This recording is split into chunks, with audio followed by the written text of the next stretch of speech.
नमस्कार बच्चों। आज मैं आपको मानव विकास के बाल विकास के क्रम में गत्यात्मक विकास बताऊंगी, मोटर डेवलपमेंट बताऊंगी। मानव जीवन में शारीरिक, मानसिक, संवेगात्मक विकास के समान ही गत्यात्मक व क्रियात्मक विकास का अत्यधिक महत्व है। यदि गत्यात्मक विकास संतुलित रूप से नहीं हो पाता है तो व्यक्ति का संपूर्ण व्यक्तित्व विकृत हो जाता है एवं उनकी विसंगतियाँ उत्पन्न हो जाती हैं। इसलिए बहुत ज़रूरी है कि बच्चे का गत्यात्मक विकास जो है वो किस तरीके से हो रहा है और किस मात्रा में हो रहा है, किस गति से हो रहा है, हमें इस बात का ध्यान रखना चाहिए। बच्चा जो है वो पैदा होते ही अपने आप को क्रियाशील बना लेता है और वो अपने हाथ पैर फेंकता है और अपनी वो चीज़ों को इधर से उधर करता है। ये भी गत्यात्मक विकास का ही एक तरीका है। अब की गत्यात्मक विकास का मीनिंग क्या होता है? तो हरलॉक के अनुसार क्रियात्मक विकास का तात्पर्य मांसपेशियों की उन गतिविधियों के नियंत्रण से है जो जन्म के समय तथा जन्म उपरांत निरर्थक तथा अनिश्चित होती हैं।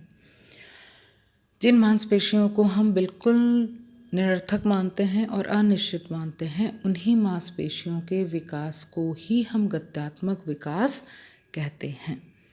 और जब ये मांसपेशियां विकसित होती जाती हैं तो उससे रिलेटेड जितनी भी क्रियाएं होती हैं बच्चा आसानी से करता चला जाता है।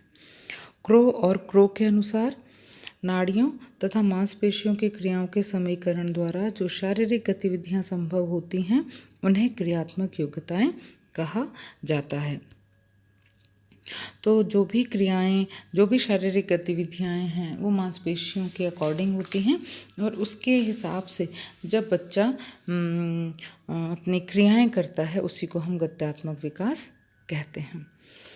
जेम्स ट्रेवर ने कहा है कि इसका संबंध उन संरचनात्मक कार्यों से है जो मांसपेशियों की क्रियाओं से संबंधित है तथा इसका संबंध जीव की उस अन्य क्रिया से है जो वह उस परिस्थिति विशेष के प्रति करता है।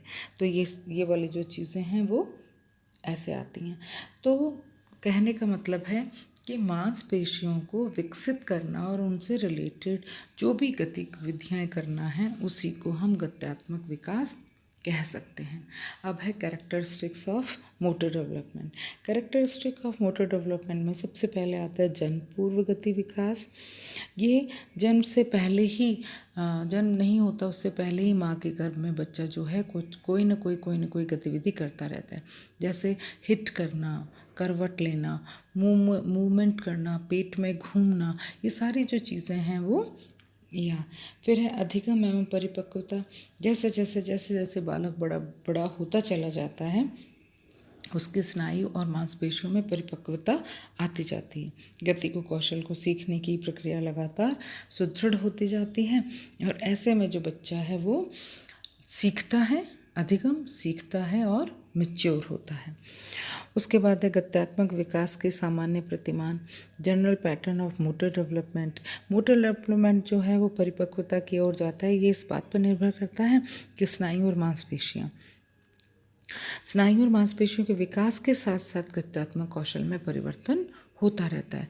एक टाइम ऐसा होता है जब वो बच्चा अपने हाथ से पेन भी नहीं पकड़ सकता, लेकिन दूसरे ही टाइम पे वो अपने हाथ से पेन पकड़ के लिखना भी शुरू कर देता है।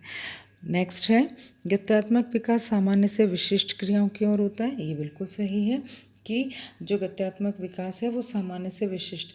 बच्चा जो है वो एक टाइम ऐसा होता है जब वो पेन नहीं पकड़ता, ये उसका सामान्य सी है। मुट्ठी बंद करता है, वो मुट्ठियों को खोलता है, सिकोड़ता है, लेकिन पेन नहीं पकड़ता। धीरे धीरे जब वो पेन पकड़ने लग जाता है तो वो बारीक मांसपेशियां परिपक्व हो चुकी होती हैं। इसलिए कहते हैं गत्यात्मक विकास जो है वो सामान्य से विशिष्ट की ओर होता है। फिर है एक निश्चित क्रम है इसका। ऐसा नहीं है कि पहले पैरों को विकसित हो गया फिर पेट की मांसपेशियां विकसित हो गई या पहले हाथ की मांसपेशियां विकसित हो गई, ऐसा नहीं है। इसका एक निश्चित क्रम है। जैसे पहला है मस्तकाधोमुखी क्रम, है ना, और दूसरा है निकट दूर क्रम।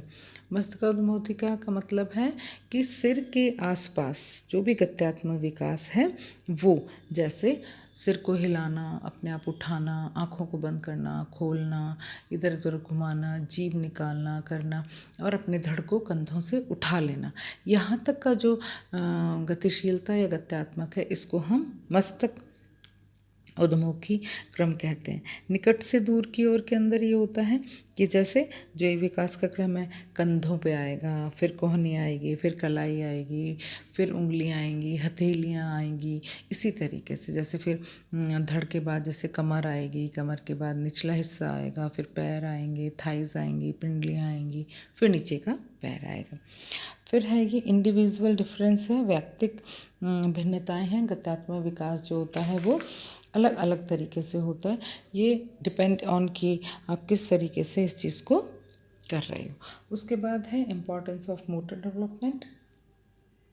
बहुत ज़्यादा महत्वपूर्ण है विकास की क्षेत्र में।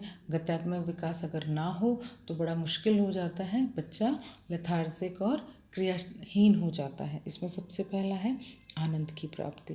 गत्यात्मक विकास में बालक को खेलने की क्षमता पैदा होती है, वो तरह तरह की क्रियाएं करता है, अपनी बॉडी को मूवमेंट देता है, तो ये एक आनंद की प्रतिक्रिया होती है।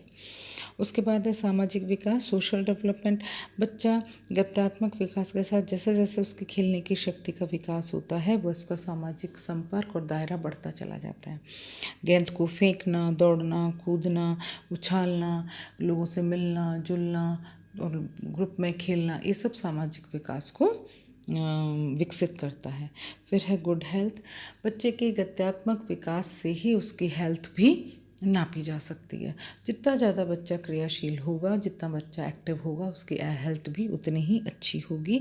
व्यायाम करने, भागने, दौड़ने आदि की गतिविधियों से बच्चा सक्षम बनता है, उसकी बॉडी जो होती है वो मजबूत बनती है। फिर है इंडिपेंडेंस। जन्म के समय बालक पराश्रित होता है, लेकिन धीरे धीरे धीरे धीरे ये क्रियाएं उसको उसी की योग्यताएं को बढ़ाती चली जाती है और बच्चा इंडिपेंडेंट होता चला जाता है। खुद उठ के बैठना, खड़े होना, चीज़ों को लेके आना, पानी पीना, कपड़े पहनने की कोशिश करना, शूज़ चप्पल पहनने की कोशिश करना, तो फिर बच्चा आत्मनिर्भर होना शुरू हो जाता है। अनेक कौशलों को सीखना, बहुत सारी चीज़ें होती हैं जिनको सीखने की कोशिश करता है और इसमें मांसपेशियां जो होती हैं उसका वो बहुत साथ देती हैं। बार बार बार बार एक ही चीज़ की प्रैक्टिस करना, ब्लॉक्स बनाना, फिर उनको हटाना, फिर ब्लॉक्स बनाना, फिर हटाना, डॉल हाउस को सजाना, इस तरह की क्रियाएं जब बच्चे करते हैं तो अनेक सारे। फिर है शैक्षणिक क्रियाओं के साथ समायोजन करना। ये बिल्कुल सही बात है। गत्यात्मक विकास जो होता है उसकी एक विशेषता ये भी होती है कि इसके लिए भी महत्वपूर्ण है कि वो शैक्षणिक जो भी गतिविधियाँ होती हैं उसमें समायोजन करें। जैसे हाथ से लिखना, गर्दन को झुकाना, लीपना, जो भी चीज़ें करना होता है वो बच्चा करता है। फिर है खुद को समझने में भी गत्यात्मक विकास जो है वो ज़्यादा महत्वपूर्ण होता है। कैसे कि जब बच्चा उठ रहा है, बैठ रहा है, तो उसे अपनी क्षमताओं के बारे में पता चलता है और इन क्षमताओं की वजह से ही उसका गत्यात्मक विकास जो होता है वो अच्छे से होने लग जाता है। अब है reflection of newborn baby.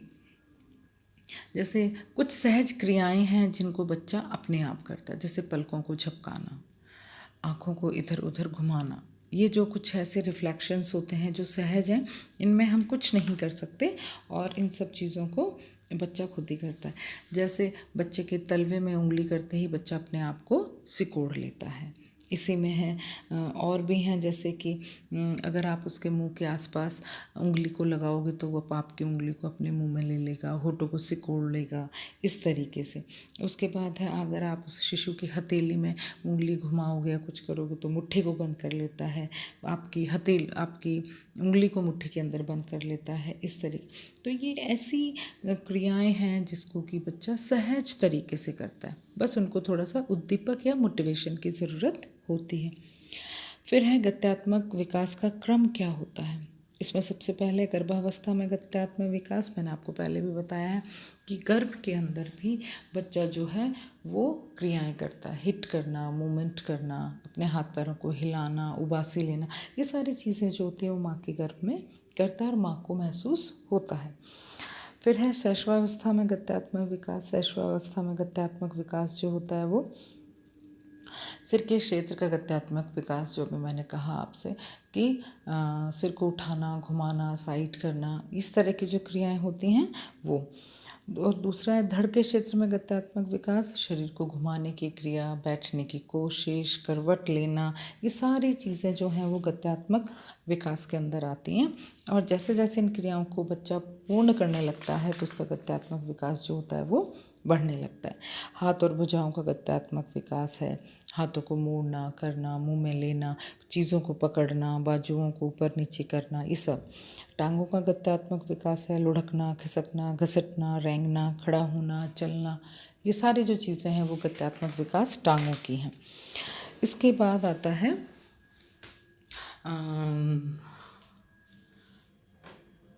Factor affecting motor development. Factor affecting motor development के अंदर ये है कि गत्यात्मक विकास को कौन सी ऐसी चीज़ें हैं जो कि प्रभावित करती हैं। अब प्रभावित करने वाली जो चीज़ है उसके अंदर ये है कि बच्चे का जो भी हम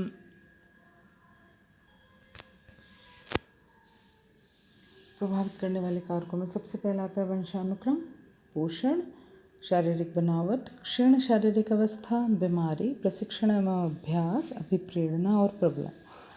वंशानुक्रम में है कि अगर आपके परिवार में किसी को गत्यात्मक विकास से रिलेटेड कोई समस्या रही होगी तो बच्चे को भी हो सकती है। पोषण, जितना अच्छा न्यूट्रिशन होगा बच्चे का गत्यात्मक विकास भी उतना ही अच्छा होगा और बालक की मांसपेशियां उतनी ही अच्छी विकसित होंगी। बच्चे का बॉडी बिल्ड क्या है, शारीरिक बनावट किस प्रकार की है। अगर शारीरिक बनावट गत्यात्मक विकास को प्रभावित करती है, यदि बालक के शरीर के कोई सामान्य अंग जो हैं वो अनुपात में नहीं हैं या किसी तरह की कोई समस्या है तो बच्चे के गत्यात्मक विकास में बाधा उत्पन्न हो सकती है। फिर है क्षीण शारीरिक अवस्था, पुअर फिजिकल कंडीशन। यदि बालक कमज़ोर है, उसकी शारीरिक जो दुर्बलता है वो है, उसमें दुर्बल है वो, तो भी उसके गत्यात्मक विकास में प्रॉब्लम हो सकती है। बीमारी से भी बच्चे का गत्यात्मक विकास जो होता है वो प्रभावित होता है। अगर जो बच्चे सबसे बहुत ज़्यादा बीमार रहते हैं, ऐसे बच्चों को गत्यात्मक विकास वो पूर्ण गतिशील कम रहते हैं, जिसकी वजह से वो समय रहते अपना विकास पूर्ण नहीं कर पाते। लेकिन प्रशिक्षण और अभ्यास, ट्रेनिंग और प्रैक्टिस से बालक का कौशल, गत्यात्मक कौशल जो होता है वो सुधर सकता है और बच्चा अपनी उस परिपक्वता की सीमा तक पहुंच सकता है। मोटिवेशन, किसी भी कार्य को करने के लिए, किसी भी गत्यात्मक विकास को करने के लिए अगर बच्चे को मोटिवेट किया जाए तो बहुत जल्दी सीखता है। जैसे छोटा सा बच्चा जब घुटनों चलने लगता है और उसके सामने अगर खिलौना रख दिया जाए तो उसको पकड़ने की बार बार कोशिश करता है, उससे उसके हाथ पैरों की मांसपेशियां जो होती हैं वो ज़्यादा मजबूत होती हैं। फिर है रीइंफोर्समेंट, बालक की सफलता की प्रक्रिया को बार बार अप्रिशिएट करना, क्लैप करना, हंसना, ये सब जो चीज़ें होती हैं वो बच्चे के लिए ज़्यादा इम्पॉर्टेंट होती हैं। मैं अब इन दो पिक्चर्स में आप देखिए कि मोटर डेवलपमेंट बच्चे का कैसे हो रहा है। 0 मंथ में वो बच्चा सिर्फ लेटना, करवट लेना, ये सब करता है। धीरे धीरे धीरे धीरे धीरे धीरे वो जाता जाता 5 साल तक का होता 3 साल तक का होता बच्चा खड़ा होने लग जाता है। तो ये कुछ मोटर डेवलपमेंट्स की पिक्चर्स हैं जिनको देख के आपको एहसास होगा कि बच्चा किस तरीके से धीरे धीरे अपने इस मोटर डेवलपमेंट की परिपक्वता की ओर बढ़ रहा है।